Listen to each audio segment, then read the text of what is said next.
Well, hi, Acadiana. I'm Meteorologist Dave Baker. Welcome to your Monday afternoon. We've got a lot to talk about this time around. It was a very busy weekend when it came to tropics, and I know many of you were following on social media. Just to let you know, on the weekends, pretty much unless there's something threatening, I'm just going to be posting the updates from the National Hurricane Center and not really going deep into any of the models. I know a lot of models have been shared across social media, so over the course of the weekend, I just kind of wanted to give you what was expected from the National Hurricane Center without really throwing out all those models and allowing folks to kind of choose the worst one or the best one or whatever. So that's what I'm going to try to do, is rather than getting into speculating on all of the really far out extended forecasts beyond 5 days, especially on social media, you're basically going to be seeing me post the actual cones from the National Hurricane Center. They've got a group of scientists over there that are way above my pay grade, and all they do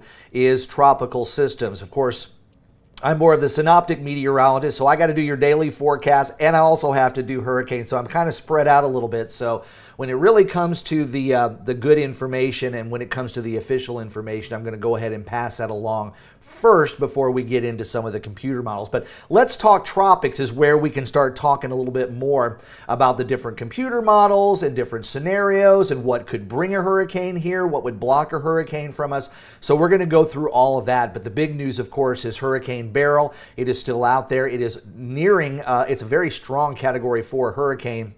And the numbers are there on the left-hand side of your screen. That is an update that just came down a couple of minutes ago. They're doing hourly updates as the system moves very close to Grenada and also through St. Vincent and the Grenadines.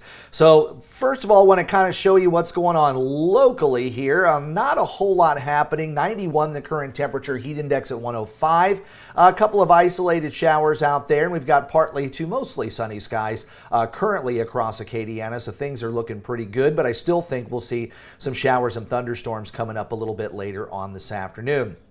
I did want to show you, though, some of the Hurricane Beryl live cameras. Now, this is from the island of Barbados, which sits a little bit farther out than the Windward Islands. So the hurricane is already passed, and the hurricane passed well to the south of Barbados, but you can see there's still a lot of rain and big-time storm surge there, as they're now, the system, even though it's now west of them, they're getting more of the onshore flow on the southern and eastern side of the island. So I do have the link of that YouTube video in the description below, so if you want to follow along with the Hurricane Beryl cameras on Barbados, you can, but it is going to be moving away, and you'll probably be seeing improving conditions there on that very, very small island. But as we look at the National Hurricane Center's a 7-day tropical outlook, of course, we had what became tropical storm Chris briefly on the Mexican coast as move inland. No more advisories on that. Beryl, meanwhile, right there near the Windward Islands, and then the X that you're seeing farther east is disturbance 96L. It has a medium chance, not quite as good of a chance of development as what we were seeing yesterday. So let's dive right in. Look at Hurricane Beryl. It is a mature hurricane. It's a Category 4. Wouldn't be surprised to see this thing go Category 5, as it has all of the right conditions as it starts to move away from the islands. A couple of things about Beryl. It set the record for the farthest east forming hurricane this early in the season, and it also became stronger than Hurricane Audrey back in 1957. Audrey, as many of us know here in Acadiana, came on shore in southwest Louisiana back in 1957. It has been the long-standing record of the strongest June hurricane ever. Well, Hurricane Beryl has now broken that record as the strongest June hurricane. We're in July now, so it'll have a whole new set of records to play with over the next couple of days. But let's look at this close up, and you can see the eye of the hurricane is there. It is a very mature hurricane. I'm going to do a little refresh here, so you may see a little blink there. But it is moving very close to the island of Grenada right now, and will continue to move off toward the west. Now, this is the 10 o'clock position update, but the numbers are different there on the left-hand side of your screen because they've been giving you hourly updates here over the last couple of hours. But the forecast cone doesn't change. That cone is released every 6 hours. So at 4 o'clock and 10 o'clock, 4 a.m., 10 a.m., 4 p.m., 10 p.m., you're going to get a new forecast track.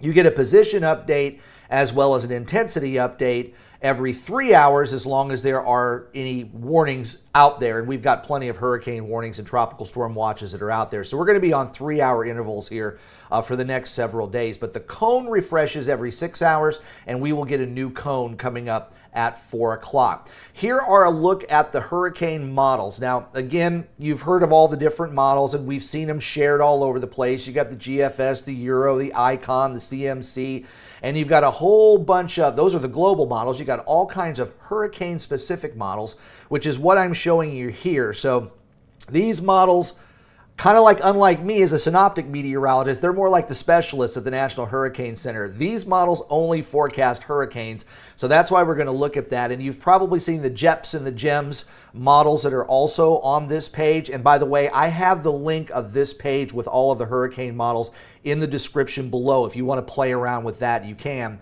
But the other ones are what we call ensemble models, and they basically are the same model, just fed a little bit different information to come up with a whole bunch of different solutions. So, but these are the specific ones for hurricanes, and you can see that for the most part, we're talking about a west-northwesterly track.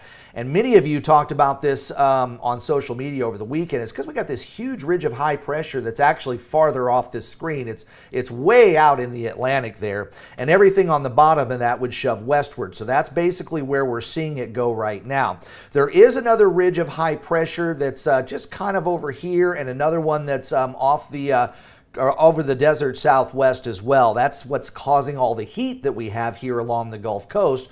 So as a general movement, we think everything would continue to go west, but it all depends on if this big heat dome that's over here backs off to the west or pushes off toward the east. Right now it would be blocking anything if something were close to the Yucatan, but who knows what that's going to be 6 or 7 days from now. But as we look at the intensity models, several of them keep Beryl as a Category 4. In fact, it's already exceeded the expectation of most of these models here. And then over the next several days, by the time let's say it gets over to around, let's say Jamaica, that would be about the 72-hour mark. And at the 72-hour mark, we probably are going to be seeing the possibility of this still being a fairly strong hurricane out there. So again, the intensity models are a little off right now, but if it would go into around Jamaica, that would be somewhere in this area or this area. So you're still talking about Cat 1, Cat 2. And then a lot of folks are wondering, well, what's going to happen after day 5 when it gets closer to the Yucatan? So most of the models are staying weak hurricane, moderate tropical storm here going out to 5 days, and then keeping it out there for days 6 and 7. And a lot of folks have been talking about, oh, well, there's that where that turn is that wants to bring it back toward the north. And we're gonna talk about that in a little bit, because some of these models go out a little bit farther than what you're seeing on here. But always be prepared, as anything that's in the Caribbean Sea could be a threat to not just Central America, but also the Gulf Coast. So it's a good time to go ahead and try to get yourself prepared. This would be a great run through to get all the supplies that you need. I'm going to talk about the supplies a little bit later on, and the challenges that I issued on Friday. Water temperatures are all in Hurricane Beryl's favor, as well as the tropical cyclone heat potential. And I'm seeing the numbers of viewers are a lot higher than what we've normally seen. So probably going to explain this real quick. Tropical cyclone heat potential measures the water temperature of 80 degrees at the surface, but also looks at those water temperatures as they go deeper below. The deeper those 80-degree waters go, the higher the tropical cyclone heat potential is. And the Leeward and Windward Islands are right here. This is Puerto Rico, Hispaniola, Jamaica, Cuba, and then the Gulf Coast up here. So all of this right here is the Caribbean Sea, and you can see just about where that path goes for Hurricane Beryl is going to be going over some very high heat content in many different areas. So the possibility of intensification, or I would say at least maintaining its strength, is pretty likely as we go through the next 3 or 4 days, and that is reflected on the National Hurricane Center's official forecast. As far as wind shear, the hurricane right now is in a relatively low wind shear environment and will stay in a relatively low wind shear environment at least for the next 2 days. So that's why we're still thinking major hurricane in that particular location. Maybe as it gets south of Hispaniola, we may may see it encounter some wind shear there. But I do want to take you a little bit farther down the road to the end of the week. So this is like Thursday going into Friday. And the GFS has Beryl right about here and still in a relatively low wind shear environment, although it would encounter some here, and there's a lot of wind shear here along the northern Gulf Coast. So at least looking at this, and the GFS doesn't seem to be too excited about it once it leaves Jamaica.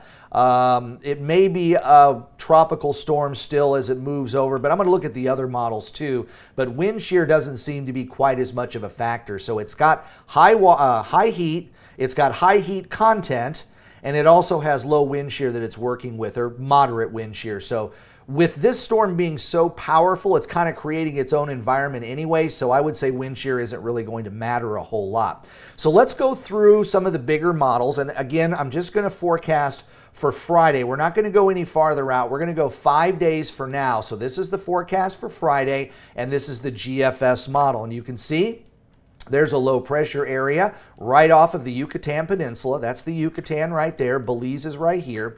But again, the GFS isn't too excited about it, weakening it considerably and bringing it down to maybe a tropical storm or a tropical depression.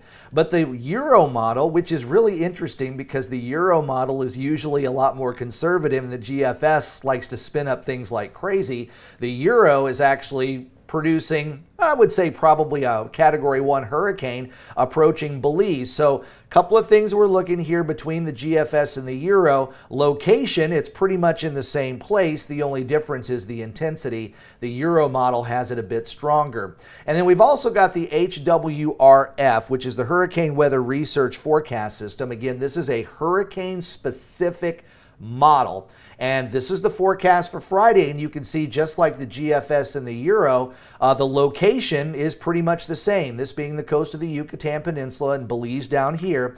So you've got a pretty good hurricane, 955 on that pressure. The hurricane right now is at 946, so, and it's a Category 4.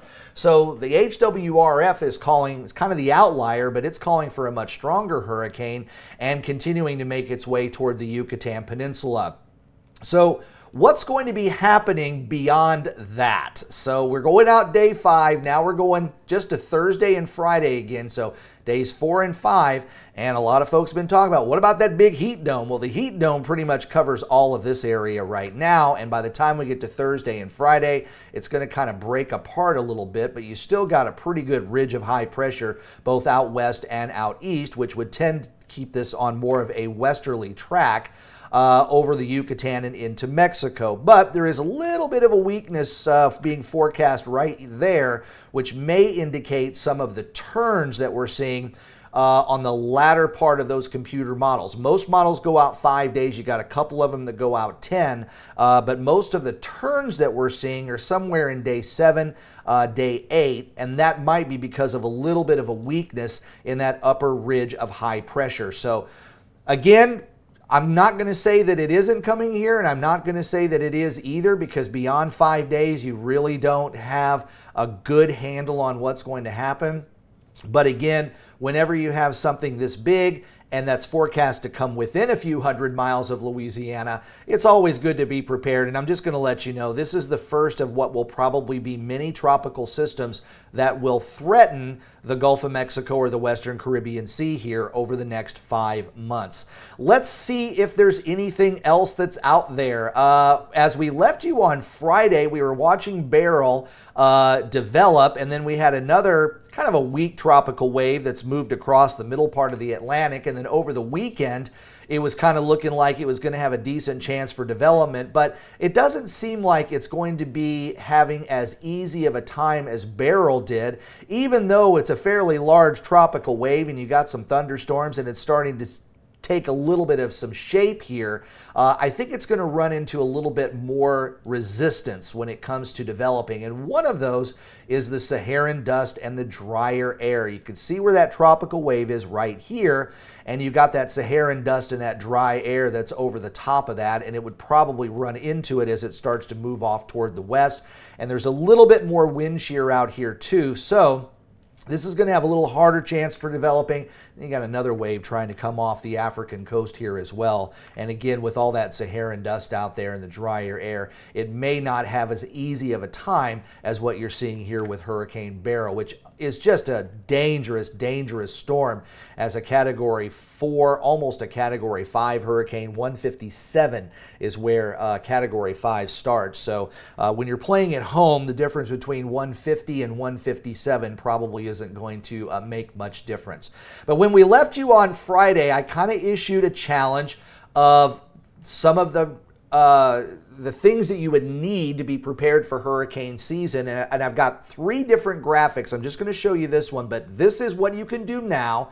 My other graphic is what you can do a week ahead and then what you can do 3 days ahead. So we're nowhere near in that. But over the course of the weekend, and I was one of those guys who couldn't find the flashlights or any good batteries after the severe weather we had in May when the power went out. So I managed to get myself 4 rechargeable camping lanterns. I've got some already, but I just went ahead and got some more. So flashlights, I got that one off my list. I got D batteries and AAA batteries, and I got plenty of AA, so my batteries are in good shape. My IDs, insurance, important papers, I know exactly where those are, and most of those I have saved as digital. You could take pictures of those and take them with you. Important papers and pictures and things, you want to keep those in a watertight container so they don't get messed up. Also, a basic tool set. That was another one that I wouldn't say I really checked it off my list, but as I was going around doing some of the errands and getting some different things, I realized I had a headlight out, so I had to change that. Opened up my tool set. Everything's in there, but then it fell off the shelf, so everything's on the floor right now. So I have a basic tool set. I just got to organize it once again. It was a pretty big mess. But one of the things that I did do is I've got a couple of propane tanks. I just use it for barbecuing and cooking and stuff like that, but one was empty, one was almost empty. I went ahead and filled those, and I topped off the tank anyway too. So there were a few things that I did do while I knew that there wasn't going to be anybody going for the same things, because right now we don't have a threat. But these are some things that you can do right now when all of the supplies are out there and there's plenty of stuff to go around for everyone and you don't have to fight for it. And then if you get all these things together, when you get a week out or 3 days out, you'll be able to put your hurricane plans in place. While everybody else is scrambling, I think you'll have much, much cooler heads when it comes to this. So be hurricane ready. Do it now while there's nothing going on and the weather is fine out there right now. So again, Tropical Storm Chris, that one's dead. Beryl continues to barrel its way through the eastern part of the Caribbean with winds at 150 miles per hour.